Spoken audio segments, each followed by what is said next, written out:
것이 본문입니다. 기도에 깨어있으라, 기도에 깨어있으라 라는 말씀의 제목입니다. 성령으로 깨어있는 교회라는 주제로 우리가 특별 새벽 기도회를 보내고 있습니다. 오늘 넷째 날을 맞이하고 있는데요. 오늘 주시는 말씀은 기도에 깨어있으라, 특별히 감사함으로 깨어있으라 라는 말씀을 주고 있습니다. 2절 말씀 나와 있습니다. 2절 말씀에 기도를 계속하고 기도에 감사함으로 깨어있으라. 자, 깨어있으라라는 말 우리가 계속 한 주간 동안 살펴보고 있는데요. 오늘 특별히 두 가지 개념을 우리에게 덧붙여서 이 내용을 풍성하게 우리에게 확장시키고 있습니다. 그것은 기도라는 것과 감사라는 개념입니다. 자, 이것을 통해서 깨어있다라는 말을 수식하고 또한 강조하고 있는 것이죠. 자, 그러므로 기도의 개념, 우리가 감사의 개념을 살펴봐야 될 것입니다. 우리가 기도라는 말 많이 합니다. 자, 그럼 기도가 무슨 뜻인가? 기도는 사람이 원하는 것을 말하는 것이 아니고 하나님이 원하시는 뜻을 듣는 것을 기도라고 이야기합니다. 자, 그렇기 때문에 다른 종교에서 말하는 기도와 기독교에서 말하는 기도의 개념이 전혀 다른 것이죠. 다른 종교에서 말하는 기도는 자신이 원하는 것, 자신이 생각하는 것을 어떤 절대적인 신에게, 그들이 섬기는 신에게 말을 하고 고백하면 그 신이 응답할 것이다 라는 개념하에서 출발했습니다. 그러니까 열심히 최선을 다해서 말하고 원하는 그것을 구하는 것, 이것을 다른 종교에서는 기도 이렇게 부릅니다. 그런데 기독교에서는 정반대로 이해를 하셔야 됩니다. 기도라는 것은 하나님의 뜻을 듣는 시간입니다. 내 것을 말하는 것이 아니고 하늘의 뜻이 무엇인지 그것을 구하고 찾고 두드리는 시간이 바로 기도라는 의미가 되고 있습니다. 왜냐하면 만일 하나님의 뜻을 알지 못하고 말하면 그것은 자신의 생각을 말하는 것이고 땅이 원하는 것을 말하는 것입니다. 성경에서 특별히 하나님의 뜻을 알지 못하고 말하는 것을 가리켜서 중언부언한다 이렇게 설명하고 있기도 합니다. 예수님께서 마태복음 6장에서 기도를 가르쳐 주셨죠. 기도의 내용을 말씀하실 때 이렇게 증거하십니다. 또 기도할 때 이방인과 같이 중언부언하지 말라. 그들은 말을 많이 하여야 들으실 줄 생각하느니라. 이방인과 같이 중언부언하다라고 하는 것이 무슨 뜻이냐면 말을 더듬다라는 것에서 온 말입니다. 의미 없는 말을 할 때 이걸 중언부언이라고 말합니다. 하늘에 계신 아버지의 뜻을 찾아야 되는데 그 뜻으로 그것을 깨달아야 되는데 그 뜻을 알지 못하니까 이 말 저 말 아무 말이나 갖다 한다라는 거죠. 그래서 이것을 말을 제대로 듣지 못해서 엉뚱한 말을 한다라는 것으로 중언부언한다라고 이야기합니다. 기도라고 하는 것의 내용의 본질은 듣는 것에 있습니다. 다시 말해 하늘의 뜻, 아버지의 뜻을 아는 것에 있는 것이죠. 우리가 어떤 이야기를 들을 때에 귀를 기울이지 않습니까? 왜 그렇습니까? 잘 들으려고 하는 것이죠. 그러니까 우리가 어떤 육체적인 한계가 있어요. 시력이라는 것도 눈이 나쁘면 잘 안 보이기 때문에 눈에 힘을 주거나 우리가 물건을 당긴다거나 멀리 한다거나 이런 걸 어떤 걸 자세히 보려고 하는데 듣는 것도 마찬가지죠. 단순히 귀에 들리는 소리를 듣는 것이 아니라 의미를 파악하려고 묻고 또 찾습니다. 이런 뜻으로 하는 말인지 저런 뜻으로 하는 말인지 잘 들으려고 하고 그것이 이해가 되지 않을 때는 반복해서 곱씹기도 합니다. 그래서 이것을 묵상이라고 이야기하기도 하고 이것을 우리가 반복해서 되새긴다라고 이야기하기도 하는 것이죠. 따라서 이 듣는 것이 바로 기도의 본질이 되는 것입니다. 하나님의 뜻이 무엇인지 아버지가 원하시는 것이 무엇인지 우리가 그것을 잘 살펴서 이해하려고 할 때, 깨달으려고 할 때 이것을 성경에서는 깨어있다라는 의미로 지금 설명하고 있습니다. 자, 또 하나의 개념이 바로 감사라는 것인데요. 감사. 우리가 보통 땡큐 이렇게 얘기하죠. 자, 감사. 어원적으로 살펴보면 좋다라는 말과 기뻐하다라는 말이 결합해서 만들어진 단어라고 말합니다. 좋은 것이 또 기쁜 것이 합쳐졌을 때 이것이 감사의 개념이 되는 것이죠. 좋은 것이 무엇입니까? 이걸 다른 말로 선한 것인데요. 성경에서 말하는 선한 것은 하나님의 것을 가르칠 때 선한 것이다 이렇게 얘기하고 기쁨이라는 개념은 무엇이냐면 우리가 이제 정신적인 어떤 쾌락이나 만족을 가리키는 말이 아니고 하늘의 뜻이 땅에 이루어졌을 때 이걸 기쁘다라고 이야기합니다. 하나님 보시기에 심히 좋았다라는 것이죠. 이것을 우리가 토부 우리가 일전에 살펴봤는데요. 하나님께서 원하시는 그 뜻대로 땅에 이루어졌을 때 이것을 좋다라고 말할 뿐만 아니라 이걸 기쁨의 개념으로 설명합니다.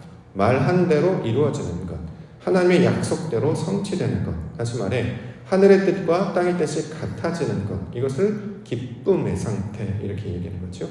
하나님의 의도로 세상 가운데 그것이 드러나 나타났습니다. 그래서 그걸 기쁨이라고 이야기하고 이것을 우리 가운데 형상화해 보여주시기 위해서 땅으로 설명해 주셨는데 그 땅이 바로 에덴이 되는 것이죠. 그래서 이것을 기쁨이라고 이야기합니다. 하늘의 뜻이 땅에 하나님의 생각이 이 땅 가운데 육신 가운데 나타나기 위해서 그것이 드러났습니다.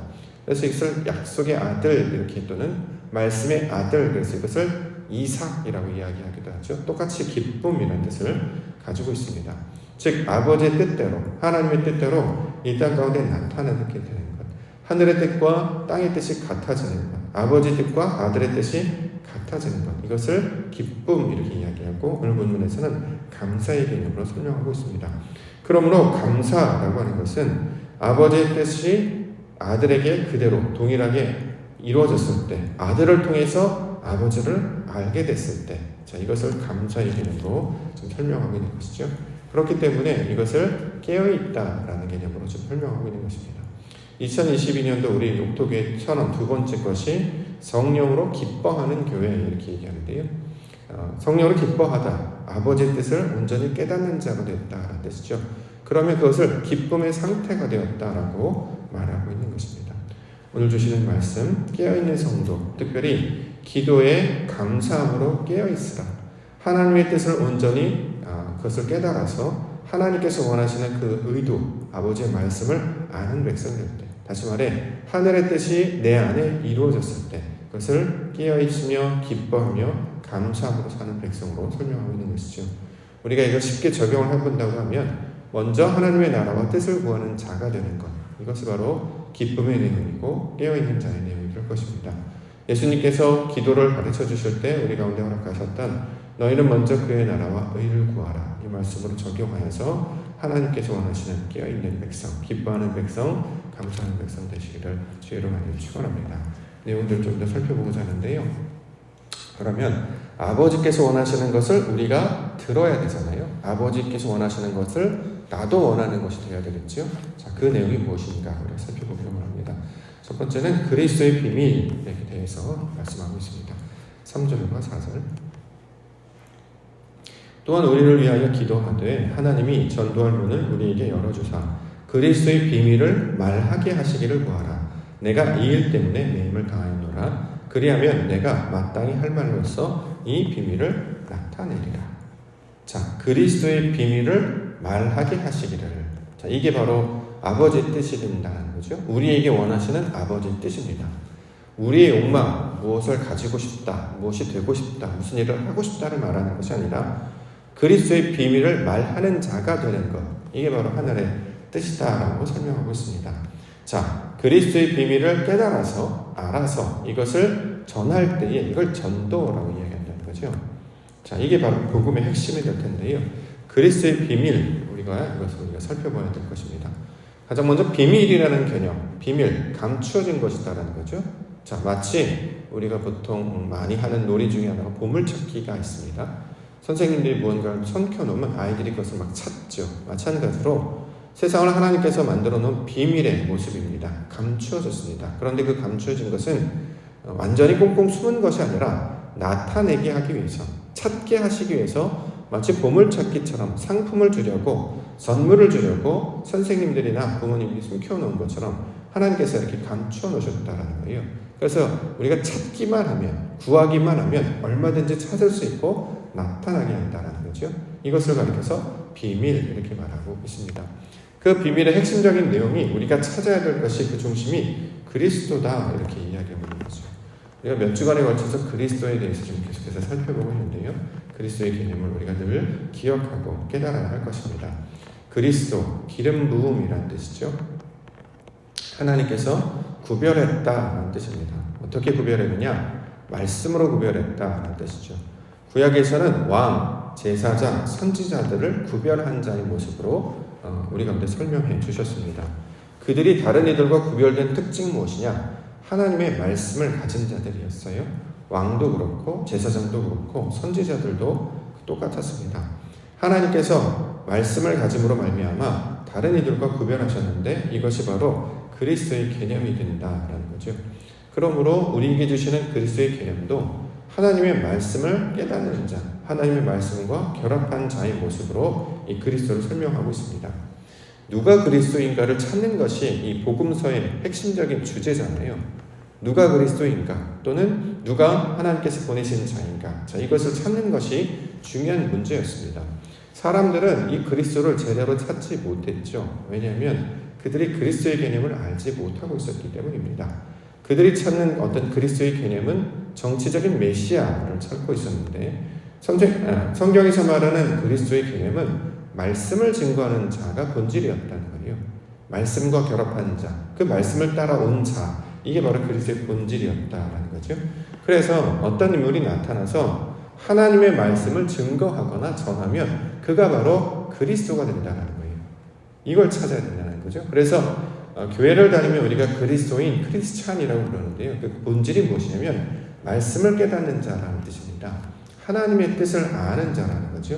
성경을 통해서 주신 계시를 통해 보이지 아니하는 하나님, 그 이 세상을 창조하시고 다스리시는 하나님의 뜻이 무엇인지를 아는 자들이 바로 그리스도인이 될 것인데, 그 그리스도인들은 하나님의 뜻을 말씀을 통해서 깨닫는 자가 된다는 것입니다. 이것이 세상 사람들과 구별된 자들이다라는 거죠.